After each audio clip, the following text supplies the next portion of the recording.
Welcome to another edition of Life, Love, and Philosophy. This program is the first in a series I'll be doing on the theme of loneliness and what famous thinkers in philosophy, psychology, religion have said, and literature, have said about it. I think it's fair to say there is a consensus among the famous thinkers that loneliness is a part of the human condition. Married or single, with children or without, with friends or friendless, it seems that everyone experiences loneliness to some degree or other. Among the questions I'll be addressing in this series are the following. Is loneliness an inevitable part of the human condition? Writer Thomas Wolfe claimed, and I'm quoting him now, loneliness is the central and inevitable fact of human existence. What do you think about that? Another question I'll be dealing with. What are some of the chief causes of loneliness? And is it possible to be more lonely when we are with other people than when we are alone? Thoreau said this: "We are, for the most part, more lonely when we go abroad among men than when we stay in our own chambers."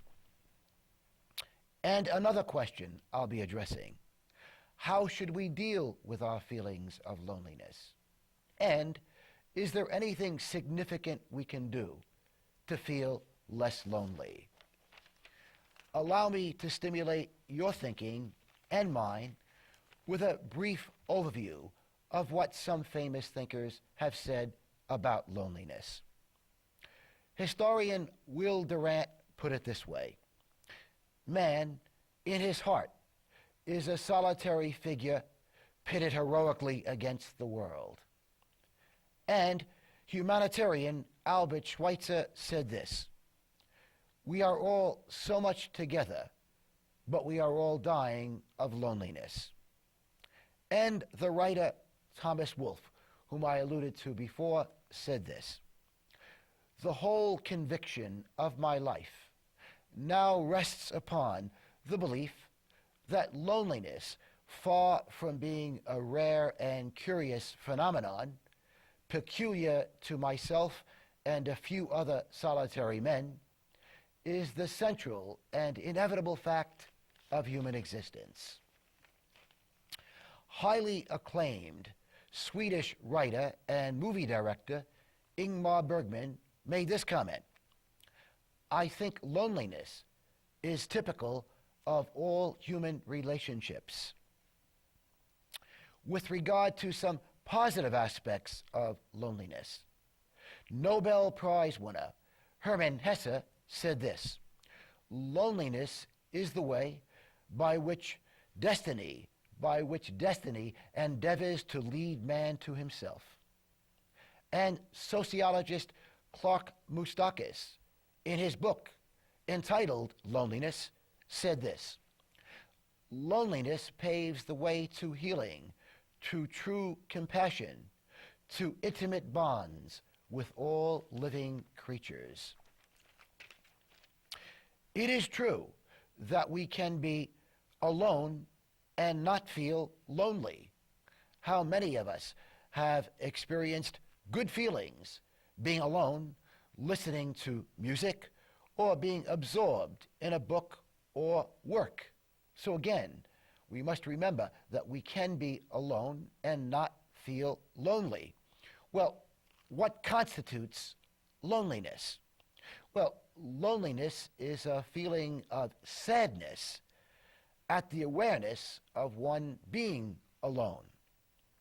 Sister Wendy Beckett, I think, provides some illumination here. Sister Wendy Beckett is a nun, a cloistered nun, who lives alone in a trailer in Great Britain, and who is one of the world's authorities on art. Perhaps you have seen some of her programs on PBS. In any event, Sister Wendy has distinguished between solitude and loneliness. And here is what she has had to say. She claims that solitude is satisfying. It doesn't want. After all, many Buddhist monks and Christian monks do live in solitude and claim their existence is a very satisfying one. Sister Wendy Beckett describes loneliness as being a feeling which involves feeling needy. It wants. Again, loneliness is needy. It wants. It's not a satisfying feeling. Question: is loneliness an inevitable part of the human condition? Psychiatrist Howard Cutler raised the question, how common is loneliness? And in his book, co-authored with the Dalai Lama, he says this. Again, I'm quoting psychiatrist Howard Cutler. He says that in the past 20 years, psychologists have begun to examine loneliness in a scientific manner, and that many studies have been done about loneliness. Many interviews have been conducted with large numbers of people to try to get a handle on how common or uncommon loneliness is. Cutler says this: studies show that virtually all people report feeling lonely, either currently or in the past. And in one large survey, 1/4 of U.S. adults, 1/4 of U.S. adults reported feeling extremely lonely at least once in the previous 2 weeks. Cutler goes on to say that teenagers and young people are just as likely to report being lonely as elderly people. What are some possible unwholesome reactions to loneliness? Well, is it possible that taking illicit drugs, and indeed drug addiction, can often be symptomatic of loneliness? And binge drinking of alcoholic beverages, and indeed alcoholism itself. We know that binge drinking is a serious problem on many college campuses. And is it possible that compulsive eating to relieve anxiety and compulsive sex may all be unrecognized ways, at least often unrecognized ways, of dealing with loneliness? What do you think? What are some of the chief causes of loneliness?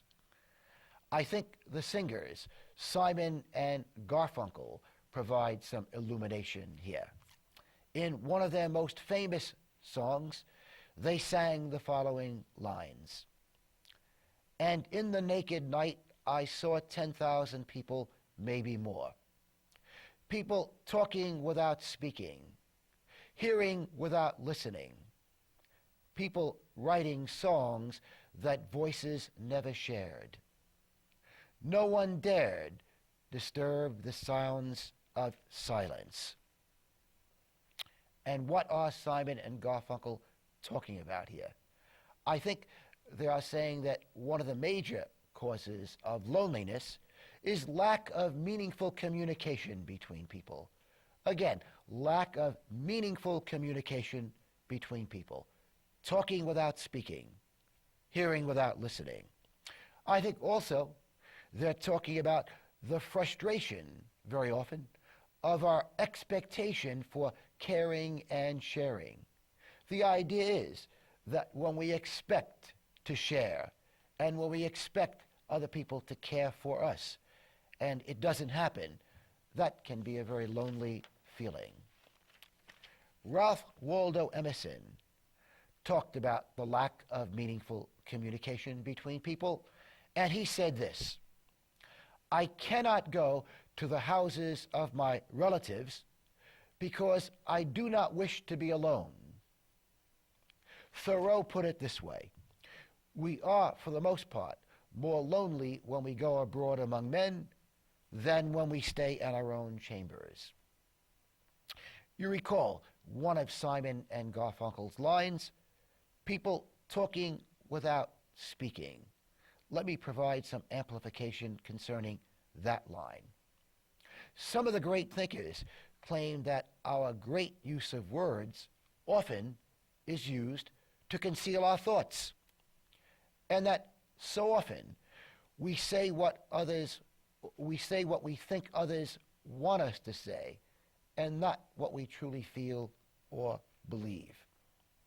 Psychiatrist M. Scott Peck, commenting on this tendency in human beings, said this: most people opt for lives of very limited honesty and openness, hiding themselves from the world.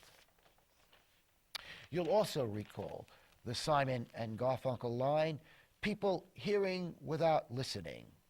And what might be examples of that?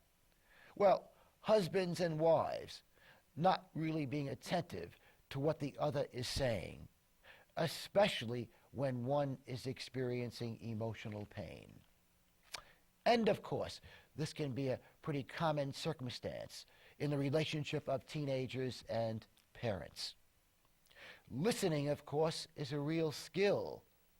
Listening is a real skill, and it's a necessary skill for psychiatrists, teachers, social workers, good conversationalists. Indeed, I think it's fair to say that listening is a necessary skill for all of us who wish to have satisfying relationships. Simon and Garfunkel commented, again in their song, people writing songs that voices never shared. People writing songs that voices never shared. Mark Twain made a comment which I think relates very much to that line. Twain said this: what a wee little part of a person's life are his acts and his words. His real life is led in his head and is known to none but himself. And Thoreau put it this way: we never exchange more than 3 words with a friend in our lives on that level to which our thoughts and feelings habitually rise. Why so? Well, we human beings have inhibitions.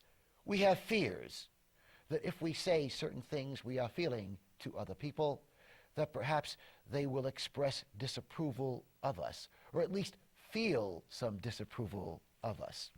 In other words, the idea is, what will they think? Again, if we share certain intimate thoughts with other people. Robert Bly, the poet Robert Bly, commenting on men specifically and their inhibitions in relationships, said this. Bly, first of all, commented that he believed there is very little real communication between men, generally speaking. He claimed that men often have light conversations over light beer, and that 2 men could know each other for 20 years and still not really know each other very well. There is some evidence in psychology, by the way, that women are more likely to admit being lonely than are men. One psychologist put it this way, and I'm quoting him: men just don't want to say they feel lonely. The Beatles also provide some help in understanding what some of the major causes of loneliness might be. In one of their most famous songs, and I'm sure you're familiar with this, or at least many of you are familiar with this, the Beatles sung the following lines. Eleanor Rigby picks up the rice in a church where a wedding has been, lives in a dream, wears a face that she keeps in a jar by the door. All the lonely people, where do they all come from? All the lonely people, where do they all belong? I think the Beatles are talking about mask wearing, mask wearing as a cause of loneliness. The idea that all of us at times have a propensity to act in a phony way, not being our real selves, our authentic selves. Indeed, do you think one can be lonely for oneself, for one's authentic self? Some of the great thinkers talk about self-alienation. Thoreau made this comment about mask wearing. And why should I speak to my friends? For how rarely it is that I am I, and are they then they? Actor Marlon Brando saw the world as being full of actors. Brando said this, and I'm quoting him: "Acting is the least mysterious of crafts. Most people do it all day long." Important questions. Do we have a need? Do we have a need to try to be sincere and authentic? And also, does our degree of insincerity and phoniness correspond to our degree of loneliness? But of course, there is also a problem in being very sincere. While we may have a need to get in touch with our real selves, our authentic selves, in contrast to the mask we may often wear in public, and while sincerity and authenticity can be very attractive traits, is it a good idea? Is it a good idea to be very open, very sincere, and very authentic with other people? After all, aren't there happiness stealers out there? Aren't there happiness stealers out there who might use our information to hurt us? How much of ourselves should we reveal to even loving people, very virtuous, good, loving people? After all, isn't it true that we could reveal a part of ourselves to other people, to good people, and they may not understand what we are talking about? They may not understand a particularly significant aspect of ourselves. Perhaps Benjamin Franklin provides some illumination here. He said the following, and I'm quoting Benjamin Franklin: "Let all men know thee, but let no man know thee thoroughly." What do you think? Perhaps the main point in what I'm talking about here is that we have to be very careful about confiding ourselves to others, and what might determine, perhaps what should determine, how much of ourselves we confide to other people is how much we can trust the person we are confiding ourselves to, and how decent and loving that person is. Again, the important question that I'm dealing with here: what are some of the important causes of loneliness? So far, I've emphasized lack of meaningful communication with other people, lack of caring and sharing, and also our propensity for mask wearing, in which we hide ourselves not only from others, but very often from ourselves. I think the poet and playwright T.S. Eliot provides a good summary of what I've been talking about. In a very famous play he authored, entitled The Cocktail Party, he has a woman named Celia talking to her psychiatrist, Dr. Riley, and saying the following: "It isn't that I want to be alone, but that everybody's alone, or so it seems to me. They make noises and they think they're talking to each other. They make faces and they think they understand each other. And I'm sure they don't. Is this a delusion, doctor? Thoreau put it this way: in ordinary conversation, surface meets surface. I think another important cause of loneliness is often the unavailability of someone to communicate with who operates at our level of awareness. I'll say that again. The unavailability of someone to communicate with who is at one's level of awareness. And very often, this has nothing to do with formal education. There are people who have advanced degrees who are emotionally illiterate. There are people with doctorate degrees who are psychologically illiterate. People who lack empathy, lack sensitivity, lack compassion.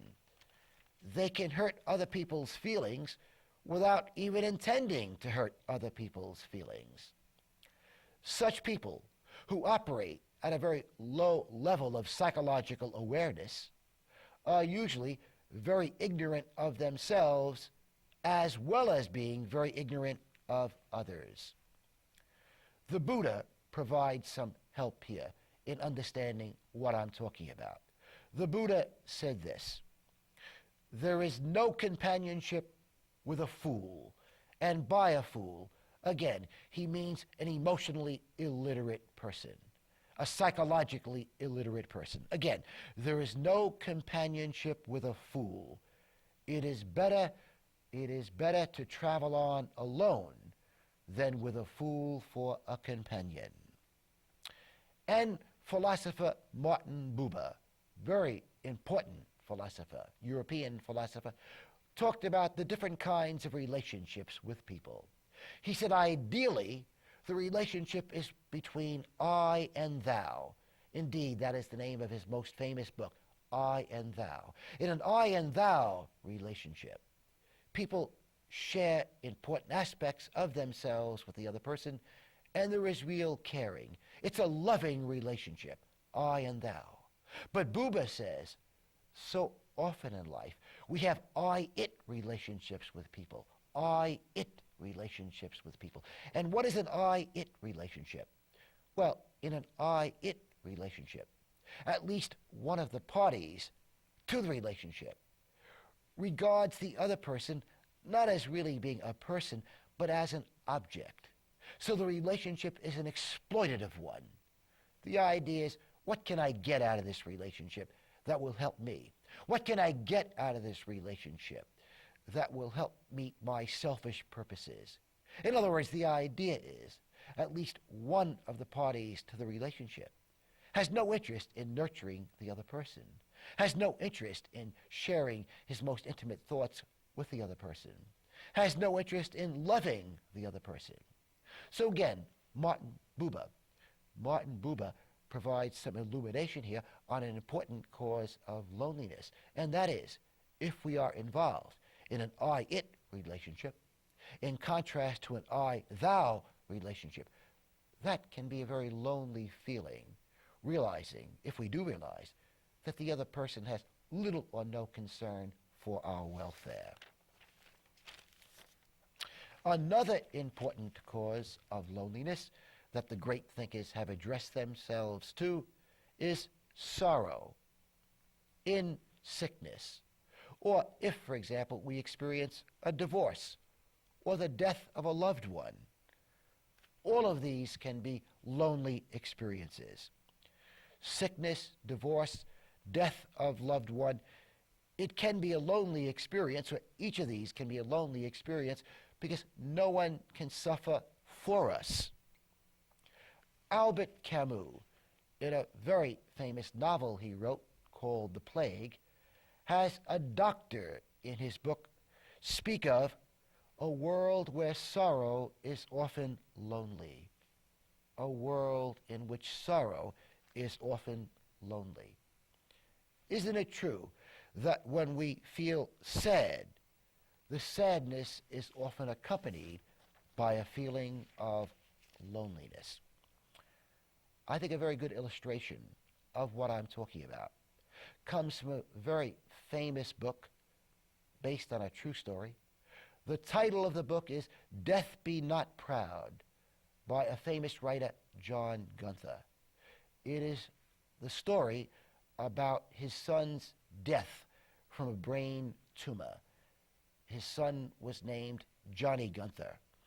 And in this segment of the book I'm going to read to you, author John Gunther talks about the last Christmas he spent with his son, who died at age 16, by the way, of this brain tumor. It's a very moving passage, I think. Again, it's about the last Christmas this boy spent with his family. Dr. Mount let him, Johnny Gunther, 16 years old, with a brain tumor, come home for 36 hours over Christmas. Penicillin drip and all. And we had a small party and a happy time. But then we had to return to the hospital. This was Christmas night. I will never forget Johnny's calmness covering over his heartbreak as I drove him back and he limped down the long, empty corridor and then hiked himself wearily into bed and drank his juices. So lonely, so alone, so unyielding, and with the hospital cold and stony and most of the nurses away for Christmas, after the warmth and lights and the presents under the tree at home. Well, Father, he said at last, good night. Viktor Frankl, no stranger to suffering. Viktor Frankl was a very famous psychiatrist who also was a Holocaust survivor. He said this: each person must acknowledge that even in suffering, he is unique and alone in the universe. No one can relieve him of his suffering or suffer in his place. I'll have much more to say on this theme of loneliness in future programs and what we can all do to better deal with our loneliness. But right now, as usual, I'd like to end with a quote from Henry David Thoreau. Thoreau claimed we are all artists. He said this: to affect the quality of the day, that is the highest of arts.